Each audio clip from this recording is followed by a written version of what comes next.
আপনারা জানেন আরজি কর মেডিকেল কলেজে একজন ডাক্তারকে কি নৃশংসভাবে কি বর্বরোচিতভাবে নিগ্রহ করা হয়েছিল এবং খুন করা হয়েছিল মাত্র কদিন আগে। এই রাজ্যে নিগ্রহ এবং খুন প্রতিনিয়তই ঘটে চলে। প্রতিনিয়ত তৃণমূল শাসনে এই ঘটনার কোনো কমতি নেই। সেই ঘটনার পরেও ইতিমধ্যেই আরও 3 জন ধর্ষিত হয়েছেন। একজনের ওপর অ্যাসিড আক্রমণ হয়েছে। আপনারা নিশ্চয়ই সংবাদ মাধ্যমে সেটা দেখেছেন। আমরা বলতে চাইছি যে এই রাজ্যে আইন শৃঙ্খলা সম্পূর্ণ ভেঙে পড়েছে। কি করে বলছি? আইন শৃঙ্খলা তো একটা বাড়ির মতো দেখতে কিছু নয়, যেটা হুড়মুড় করে ভেঙে পড়বে রাস্তায় বা ঘাটে মানুষ দেখতে পাবে। লক্ষণ দিয়ে যেমন রোগ বিচার করা হয় অনেক সময়, তেমন এখানেও লক্ষণ দিয়ে রোগটা বিচার করতে হবে। আজকে একটা সময় এসেছে যখন দেখা যাচ্ছে যে গুন্ডা, বদমাশ, দুর্বৃত্ত, ছিনতাইবাজ তারা পুলিশকে আর ভয় করে না। থানার বড়বাবু তাদের বন্ধু। তৃণমূলের আশ্রয় থাকলেই থানা আর তাদের ছোঁবে না। যদি ছোঁয়ার কোনো কাজ করেও ফেলে, তাকে বের করে আনার জন্যে অন্যান্য নেতারা তদবির তদারক করবেন। ফলে তাদের কোনো ভয় নেই। তারা জানে এই রাজ্যে খুন খারাপি করলে, নারী নিগ্রহ করলে, যদি তৃণমূলের ছাতার তলায় থাকি তাহলে আর কিছুই হবে না, আমরা বেঁচে ফিরব। আপনারা দেখেছেন গতকাল সংবাদে এক মহিলা একটু গ্রামের দিক থেকে ফিরছিলেন। তাকে একজন ট্যাক্সি চালক এবং তার অ্যাসিস্ট্যান্ট সহকারী তারা তো খুন করেছেই, তার সঙ্গে ছিল 5 বছরের একটা বাচ্চা ছেলে। তাকেও খুন করে একটি নালায় ফেলে দিয়েছে। তারা এত সাহস পায় কোত্থেকে? যদি তারা জানতো যে এই ধরনের কাজ করলে সঙ্গে সঙ্গে পুলিশ ব্যবস্থা নেবে, শুধু তাই নয় বিচার হবে এবং তাদের সেই বিচারে উপযুক্ত শাস্তি হবে, ফাঁসিও হতে পারে, তাহলে তারা এই কাজ করা থেকে বিরত থাকতো। কালকে যে অ্যাসিড ছুঁড়েছে সেই ছেলেটি যদি জানতো একটি মেয়ের ওপর অ্যাসিড ছুঁড়েছে, সে যদি জানতো যে এই কাণ্ড করলে সে ধরা পড়লে তার বিচার হবে এবং শাস্তি পাবে, তাহলে সে সেই কাজ করা থেকে বিরক্ত থাকতো। সন্দেশখালীর মা বোনেদের ইজ্জত যারা লুটেছিল সেই শাহজাহান বাহিনী, তাদের কাছেই পুলিশ বলতো গিয়ে অভিযোগটা জমা দাও। এই তো হচ্ছে পশ্চিমবঙ্গের অবস্থা। আর এটাই একেবারে চরমে উঠল কখন? মানুষ সব দেখছে, লক্ষ্য করছে। মানুষের মগজটা একটা শক্ত পাথর নয়, সেখানে ছাপ থেকে যায়, বিভিন্ন ঘটনার ছাপ থেকে যায়। শেষ পর্যন্ত কি দেখা গেল? যে আরজি করে একজন ডাক্তার নিগৃহীত হলেন শারীরিকভাবে এবং ভয়ঙ্করভাবে, এবং তিনি খুন হলেন।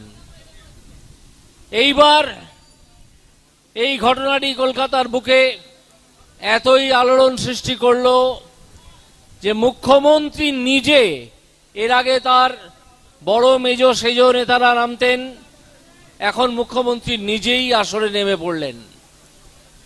কি করলেন? পুলিশকে নির্দেশ এমন ভাবে দিলেন যাতে কলকাতা হাইকোর্টে এবং সুপ্রিম কোর্টে যখন এই মামলা উঠল, একদল মানুষ গিয়ে প্রধান বিচারপতির এখানকার এবং সুপ্রিম কোর্টের দৃষ্টি আকর্ষণ করলেন যে এই ঘটেছে। তখন দেখা গেল কোন ঘটনা কখন ঘটেছে, তার জেনারেল ডায়েরি কখন হয়েছে, এফআইআর কখন হয়েছে, মৃতদেহ কখন হয়েছে পোড়ানো, তার কোনোটার সঙ্গে কোনোটার মিল নেই। এগুলো তো একের পর এক হবে। মমতা ব্যানার্জি কি করলেন, তার লোকজন পাঠিয়ে দিলেন সেই মৃতার মা বাবার কাছে। মৃতার মা বাবা ততক্ষণে চলে এসেছেন হসপিটালে। তাদেরকে 3 ঘন্টা বসিয়ে রাখা হলো, এমনকি তাদের সেই মৃত মেয়ের চেহারাটাও দেখতে দেয়া হলো না। কি কারণ? বলল তদন্ত চলছে। কি তদন্ত চলছিল? তখনও তো আপনারা এফআইআরই তৈরি করেননি। যদি এফআইআর না হয় তাহলে পুলিশ তদন্তটা করে কি নিয়ে? এই মিথ্যাচার এই মুখ্যমন্ত্রীর আমলে ঘটে চলেছে এবং ঘটছে এবং ঘটেছে। এই মুখ্যমন্ত্রীর নির্দেশে 3 ঘন্টা পরে, 3.5 ঘন্টা পরে, যখন সেই মেয়েটির মৃত ডাক্তারের বাবা এবং মা হেনস্থার একশেষ, তারা এর মধ্যেই বলেছেন আমাদেরকে প্রচুর হেনস্থা করা হয়েছে। কারা করছেন? সেই মুখ্যমন্ত্রীর নির্দেশে মুখ্যমন্ত্রীর পুলিশ, যিনি কিনা 10 লক্ষ টাকা নিয়ে মৃত মানুষের বাড়িতে পৌঁছে যান। এই মমতা ব্যানার্জি বোধহয় স্থির করেছেন যে কোনো ডাক্তার যদি নিগৃহীত হয়ে খুন হয় তার দাম হবে 10 লাখ টাকা। তিনি এর আগে বিভিন্ন ধর্ষণের তালিকা করেছিলেন। অমুকভাবে ধর্ষণ হলে 2 লাখ, তমুকভাবে হলে 5 লাখ। এবার তিনি একটা নতুন কেস পেলেন, ডাক্তার হলে 10 লাখ টাকা দিয়ে তিনি সব কিনতে চান। কিন্তু তার ভূমিকাটা একবার দেখুন। এইবার কি হলো, সেই মেয়েটির বাবা এবং মাকে আলাদা করে দেয়া হলো অন্য মানুষের সঙ্গে, যাতে তারা কথা বলতে না পারে। মৃতদেহটি সেই পুলিশরা তার বাবা মায়ের সামনে দিয়ে টেনে হিঁচড়ে নিয়ে গেল। আপনারা ভাবতে পারছেন কতটা অমানবিক, কতটা নৃশংস হলে এই পুলিশ এবং এই মমতা বন্দ্যোপাধ্যায় এই কাজের শরিক হতে পারেন? একটি ডাক্তার মেয়ে 27-28 বছরের খুন হয়েছে, নিগৃহীত হয়েছে আগের দিন রাত্রে। তাকে টানতে টানতে তার মৃতদেহ তার বাবা মায়ের সামনে দিয়ে নিয়ে চলে যাওয়া হচ্ছে। কেন না, মৃতদেহটিকে তৎক্ষণাৎ পোস্টমর্টেম করতে হবে। এইদিকে পোস্টমর্টেমের নিয়ম আছে, বিকেল 4টের পরে আর পোস্টমর্টেম হয় না। কিন্তু আমাদের মমতা ব্যানার্জি প্রচন্ড তাড়া পড়ে গেছে যে মৃতদেহটিকে যত তাড়াতাড়ি সম্ভব ধ্বংস করতে হবে, অর্থাৎ পুড়িয়ে দিতে হবে, দাহ করতে হবে। একটু আস্তে ম্যাডাম, একটু আস্তে, একটু আস্তে।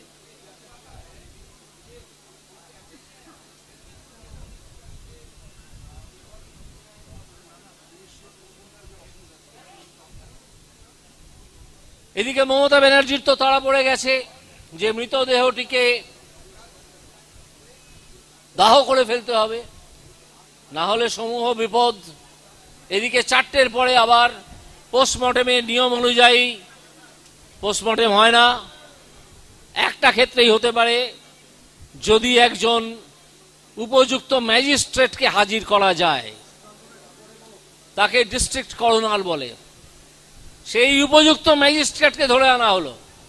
মমতা ব্যানার্জির কিসের এত তাড়া পড়লো যে মৃতদেহটিকে তক্ষুনি জ্বালিয়ে দিতে হবে, ধ্বংস করে দিতে হবে, দাহ করে দিতে হবে? ডেকে এনে নামকা ওয়াস্তে একটা পোস্টমর্টেম করা হলো, সেখানের কি রিপোর্ট সে তো দেখাই যাচ্ছে। অথচ মৃতদেহ দেখেছেন এরকম একজন বৃদ্ধার সোশ্যাল মিডিয়াতে বক্তব্য আমরা শুনেছি। তিনি বলছেন মেয়েটির 2টি পা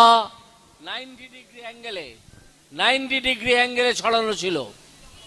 এটা তখনই হতে পারে যদি তার পেলভিক বোন, অর্থাৎ হিপসের ওপরে যে বোনটা থাকে, সেই বোন যদি ভেঙে যাওয়া যায়, তাহলে সেই বোন ভেঙে গিয়েছিল, সেই হাড় ভেঙে গিয়েছিল। মেয়েটিকে গলা টিপে হত্যা করা হয়েছে। সেটাও করা হয়েছিল, যৌন নিগ্রহ সেটাও করা হয়েছিল। মেয়েটির সারা শরীরে বিভিন্ন রকমের ক্ষত চিহ্ন ছিল। আপনারা হয়তো দেখেছেন একটি মৃতদেহের ছবি সমাজ মাধ্যমে ঘুরে ফিরে বেড়াচ্ছে, বলা হচ্ছে সেই মেয়েটির ছবি। আমি জানি না, যদি সত্যি তাই হয় তাহলে দেখবেন সেই মেয়েটির মুখে কতগুলো ক্ষত চিহ্ন ছিল। এদিকে মমতা ব্যানার্জির তাড়া পড়ে গেছে মৃতদেহটিকে এক্ষুনি পুড়িয়ে দিতে হবে। বাবা মাকে অন্যদের থেকে আলাদা করা হলো। মৃতদেহটিকে পুলিশ একটি গাড়ি এনে তুলে দৌড় দিল শ্মশানের দিকে। বাবা মাকে জানানোই হলো না কোথায় যাচ্ছে। বাবা মা টিভি ক্যামেরাকে বললেন যে আমরা জানি না আমাদের কোথায় নিয়ে যাচ্ছে। কোথায় নিয়ে গেল? একটি শ্মশানে। শ্মশানে নিয়ে গিয়ে মৃতদেহটি দাহ করা হলো। কেন এত তাড়া কেন? কারণ আপনারা জেনেছেন নিশ্চয়ই এর মধ্যে বিভিন্ন ঘটনা পড়ে যে মৃতদেহ কথা বলে। মৃতদেহ কথা বলে। মৃতদেহ বলে দেয় যে কতজন অত্যাচারী ছিল, কি কি করা হয়েছে, কিভাবে করা হয়েছে, সব চিহ্ন মৃতদেহে থাকে। এটার জন্যে আগাথা ক্রিস্টি বা আর্থার কোনান ডয়েলের শার্লক হোমস পড়ার দরকার নেই। প্রতিদিনকার খবরের কাগজের রিপোর্টগুলো পড়লেই হয়। এই যে মৃতদেহে যে দাগগুলো ছিল, যে সাক্ষ্য প্রমাণগুলো ছিল, তা লুকিয়ে ফেলার জন্যে মুখ্যমন্ত্রী এত সচেষ্ট হয়েছিলেন। না হলে ধরা পড়ে যাবেন যে কতজন মিলে এই ঘটনা ঘটেছিল, কতজন এই ঘটনা ঘটিয়েছিল। যারা সেই মৃতদেহ দেখেছেন বা সেই সম্বন্ধে ফার্স্ট হ্যান্ড অভিযোগ পেয়েছেন, শুনেছেন, বিশেষজ্ঞরা তারা বলেছেন যে 4 বা 5 জনের কম এই ঘটনা ঘটে না। এদিকে মমতা ব্যানার্জির পুলিশ কি করলো? একজন সিভিক পুলিশকে অ্যারেস্ট করলো। কি জানা যাচ্ছে যে সেই সিভিক পুলিশ মদ খেয়ে একতলায় বসেছিল, মদে চুর। তাকে কেউ বলেছিল 4 তলায় যা, 4 তলায় সেমিনার রুমে তোর জন্য কিছু আছে। সেই ছেলেটির নাম তারকাটা, তারকাটা সঞ্জীব। তারকাটা কাকে বলে আপনারা জানেন, যার মাথায় একটু চিট আছে। এই তারকাটা সঞ্জীব দৌড়লো 4 তলায় তার জন্য কি জিনিস আছে দেখতে। দেখে দেখলো যে একটি মৃতদেহ পড়ে আছে। সঞ্জীবের গলা থেকে একটি হেডফোন খুলে সেই দুর্বৃত্ত মৃতদেহের পাশে ছুঁড়ে ফেলে দিয়ে সঞ্জীবকে তাড়িয়ে দিল, বলল যা তোর কাজ হয়ে গেছে। এই রকমের একটি ছেলে যে হয়তো খুনে জড়িতই নেই, তাকে পুলিশ ধরে বললেই তো আমরা ক্র্যাক করে ফেলেছি, আমরা রহস্যের সমাধান করে ফেলেছি। কাকে ধরলেন ভাই? কাজ করলো 5 জন, আর আপনি একটা ছেলেকে ধরলেন যার নাম তারকাটা সঞ্জীব। আজ জানা যাচ্ছে এই সঞ্জীব তার আগে 3টে প্রস কোয়ার্টার ঘুরে এসেছিল। 3টে প্রস কোয়ার্টার ঘুরে তার নিজস্ব শারীরিক ক্ষুধা মিটিয়ে যখন সে হসপিটালে চূড়ান্ত মদ্যপ অবস্থায় বসে আছে, তখন তার পক্ষে সম্ভবই নয় কোনো যৌন নিগ্রহ করা। বা সেই তারকাটা সঞ্জীবের চেহারাটি এমন ছিল যে এই মেয়েটি সহজেই তাকে ধাক্কা মেরে ফেলে দিয়ে পালিয়ে যেতে পারত, সম্ভব ছিল। সেই মেয়েটিকে যারা চিনত, তার ক্লাসমেট, তার বন্ধু বান্ধব, তার আত্মীয় পরিজন, তারা সবাই বলেছে যে এইটুকু জোর অন্তত সেই মেয়েটির গায়েতে ছিল, এইটুকু বল অন্তত ছিল। স্পষ্ট বোঝা যাচ্ছে সার্কামস্টান্সেস থেকে, যাকে আমরা সার্কামস্টান্সিয়াল এভিডেন্স বলে থাকি আইনের ভাষায়, পারিপার্শ্বিক সাক্ষ্য প্রমাণ, যে এই খুন বা অন্যান্য কাজ সঞ্জীব, ওই তারকাটা সঞ্জীব করেনি।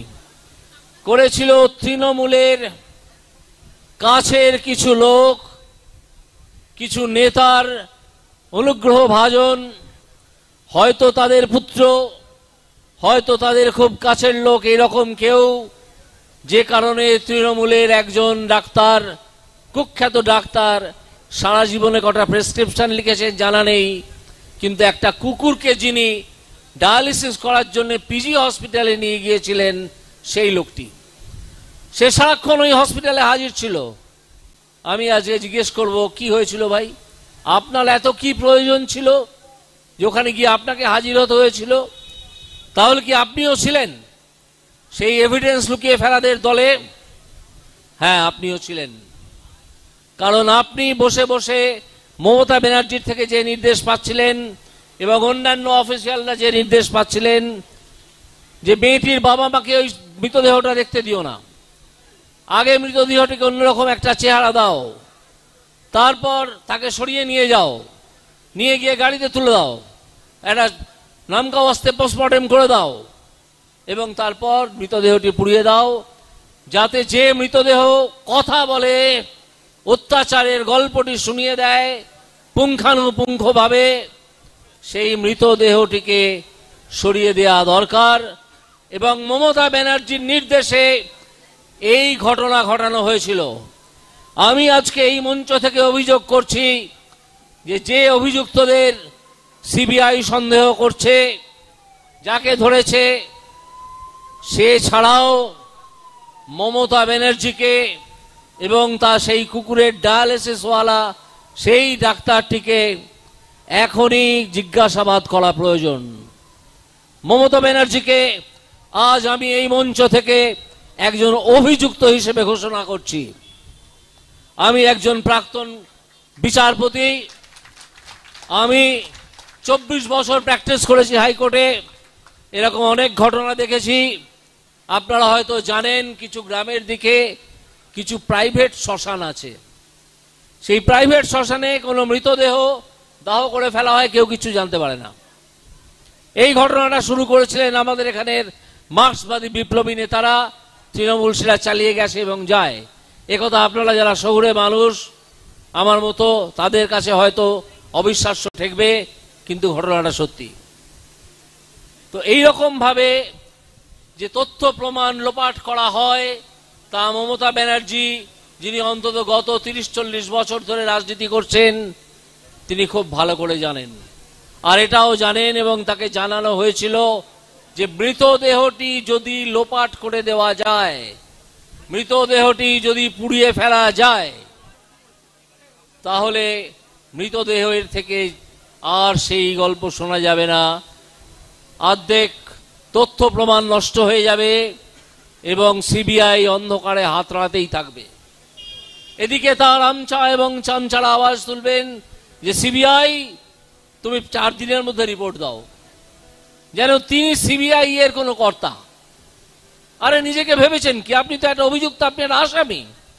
আজকে আমি আবার ঘোষণা করছি যে এই মমতা বন্দ্যোপাধ্যায় একটি আসামি এই খুনের আসামিটিকে সিবিআই এর উচিত এখনই জিজ্ঞাসাবাদ করা এবং রাষ্ট্রপতির উচিত এখানে 356 জারি করে, 356 ধারা সংবিধানে জারি করে এই সরকারকে ফেলে দেওয়া।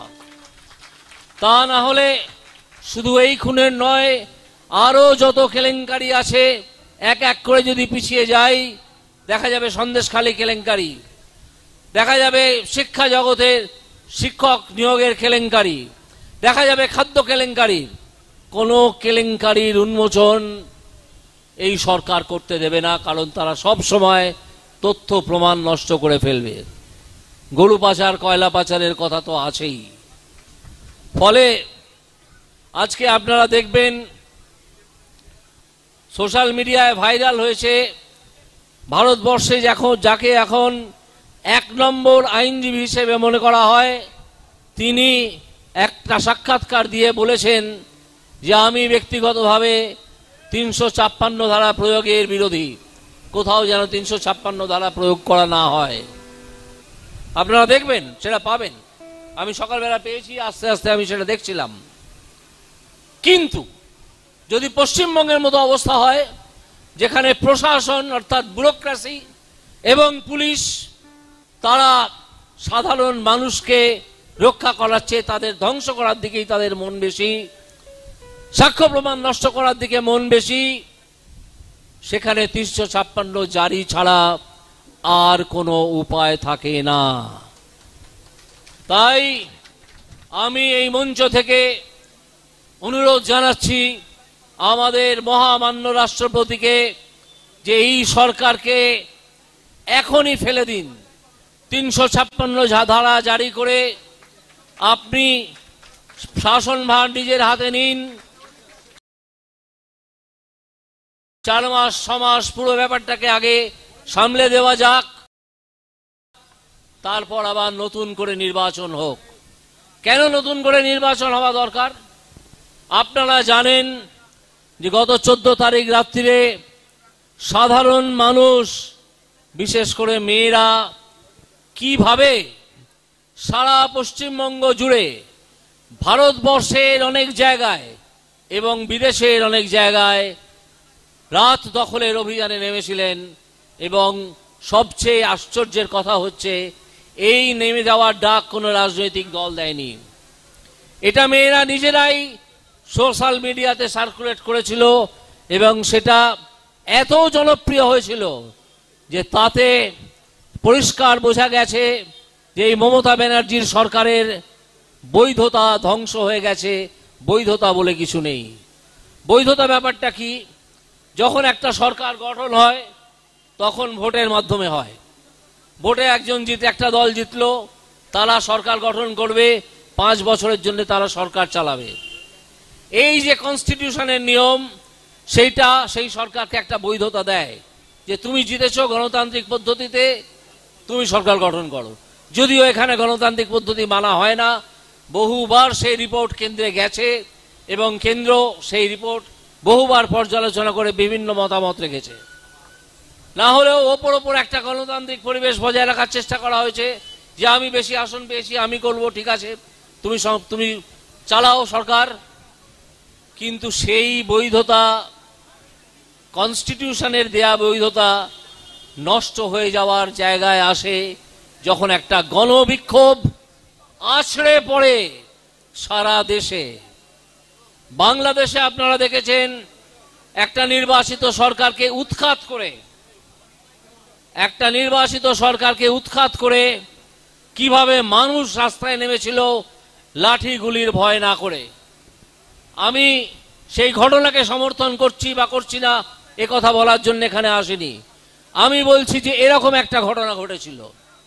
তারও আগে আপনাদের হয়তো মনে আছে, রোমানিয়াতে চাউসেস্কু বলে একটা লোক ছিল। চাউসেস্কু, সেই চাউসেস্কু অত্যন্ত অত্যাচার করত তার দেশের মানুষের ওপর। একদিন মানুষ জেগে উঠল, সেনাদল বিদ্রোহ করলো, মানুষ তাকে বাড়ি থেকে টেনে নিয়ে গিয়ে পিটিয়ে মেরে লাশটা ঝুলিয়ে দিল ল্যাম্পপোস্টে। সেই লাশ হাওয়ায় দোল খেতে লাগলো। এই ঘটনা ঘটেছে। সুতরাং মমতা ব্যানার্জি সাবধান। মমতা ব্যানার্জি, রামচা, চামচা, ভাইপো, ভাইজি সবাই সাবধান। মানুষ আজ জেগে উঠেছে, আপনাদের কেউ কেয়ার করছে না।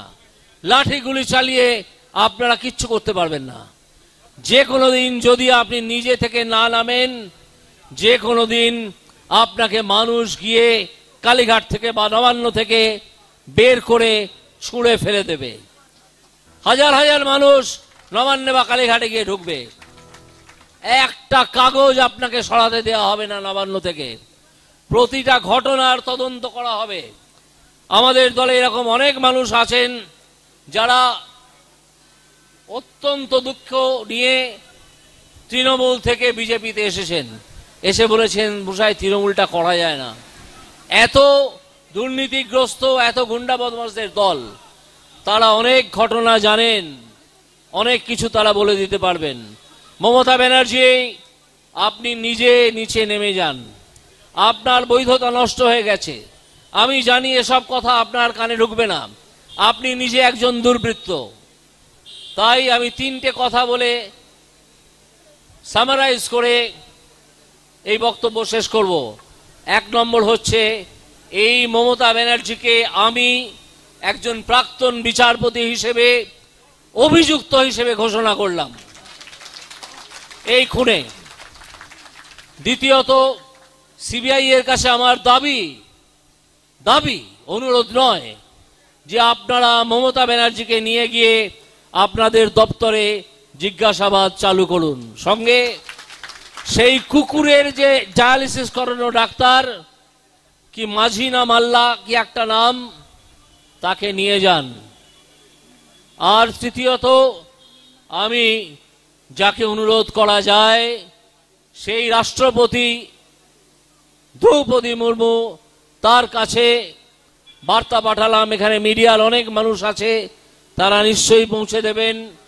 আমি তো ব্যক্তিগতভাবে পৌঁছে দেবই যে আজকে আমি একজন ভারতের নাগরিক হিসেবে, পশ্চিমবঙ্গের অধিবাসী হিসেবে বলতে চেয়েছি যে এই সরকারের বৈধতা নষ্ট হয়ে গেছে। আপনারা আজকে সেই বিখ্যাত আইনজীবী, তার নাম করছি না কারণ তার বিজ্ঞাপন করার জন্য আমি এখানে আসিনি, সেই বিখ্যাত আইনজীবীর ভিডিওটা শুনে দেখবেন কিভাবে নষ্ট হওয়ার কথা তিনি বলেছেন। আমরা এটা অনেক দিন ধরেই বলছি। আমাদের যে নেতৃত্বকে আপনারা সামনে দেখতে পাচ্ছেন, তারা বহুদিন ধরে বলে এসছেন যে এই সরকারটাকে আর চলতে দেওয়া উচিত নয়। আমরা তো টের পাচ্ছিলাম।